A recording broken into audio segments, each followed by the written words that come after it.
It was supposed to be the trip of a lifetime, a picture-perfect summer vacation. A family of four, packing up their SUV, ready to trade the noise of the city for the quiet of the mountains. They had no idea this journey would never end the way they imagined. The Johnsons were like any ordinary American family. Michael, a hard-working father of two. Sarah, a loving mother with a smile that could light up any room. And their children, Emily, just 9 years old, and Jacob, only 6. Neighbors remembered the excitement in the kids' voices. They couldn't wait to hike the trails, roast marshmallows, and sleep under the stars. But what happened next would leave the entire nation in shock. On the morning of July 14th, the Johnsons left their home in suburban Ohio.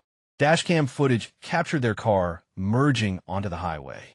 It was just another family blending into the stream of travelers heading for summer getaways. But hours later, the car was found abandoned. The engine still warm, the doors unlocked, and inside, Sarah's phone. At first, police assumed the Johnsons had wandered off, maybe to stretch their legs.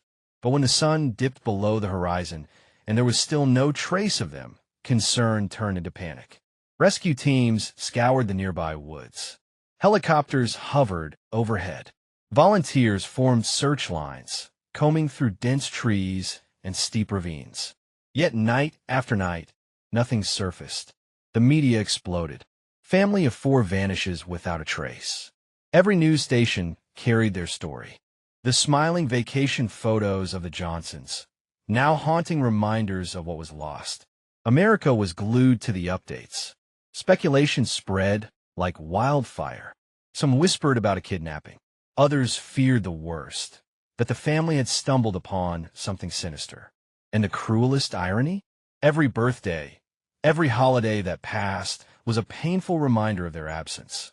Then, on the 7th day of searching a clue, a fisherman discovered a small pink shoe, half buried in mud along the riverbank.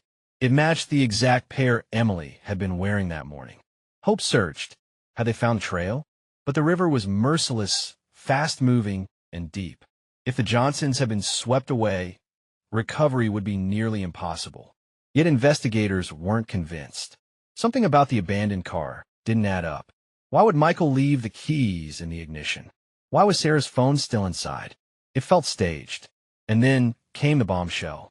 Traffic cameras just 10 miles before the spot where the car was found showed the Johnsons' SUV, followed closely by a black pickup truck. The driver's face never identified. This changed everything.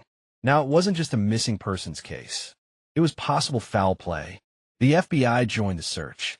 Agents tracked down witnesses, reviewed hours of surveillance footage, and followed every tip. And finally, they uncovered the lead that broke the case wide open. A hiker, who had been passing through the mountains days earlier, came forward. He remembered hearing screams near the old quarry at dusk. At the time, he brushed it off as teenagers fooling around. But after seeing the Johnsons on the news, he realized the chilling truth. Authorities rushed to the quarry, and there, hidden in the shadows of the cliffs, they made a gruesome discovery. The Johnsons' camping gear torn apart, a child's backpack ripped open, its contents scattered, and nearby, fresh tire tracks, matching a black pickup truck. This was no accident, no random disappearance. It was something darker. Days later, investigators made an arrest. A local drifter, known for a history of violence, had been seen driving a black pickup. Inside his truck, they found traces of Sarah's DNA. The nation's worst fears were confirmed. The Johnsons hadn't simply vanished. They had been hunted. When the truth came out in court, the details were unbearable. The family had been ambushed, forced into the quarry at gunpoint. The attacker thought no one would ever find them. But he underestimated the power of a nation that refused to forget. Though justice was served and the man responsible will never walk free again, the scars remain. For lives ended far too soon. A community forever haunted by the sound of silence on what should have been a joyful vacation. And yet, in tragedy, there is also truth. A truth we cannot ignore. Life is fragile. Moments slip away without warning. And evil often hides in plain sight. But there's another lesson, too. That unity, persistence, and relentless pursuit of justice can pierce even the darkest shadows. The Johnson story is not just about loss. It's about the determination of strangers who became a family's voice when theirs was stolen. So remember this. The next time you hug your loved ones before a trip, the next time you say goodbye at the door, hold on a little longer. Because safety isn't guaranteed, and time is never promised. The Johnsons never made a home, but their memory, their laughter, their love, their legacy will never be erased. And in the end, justice was served. This is not just their story. It's a warning, a reminder, and above all, a call to never take a single day for granted. What do you think really happened to the Johnson family before their final day? Drop your thoughts below.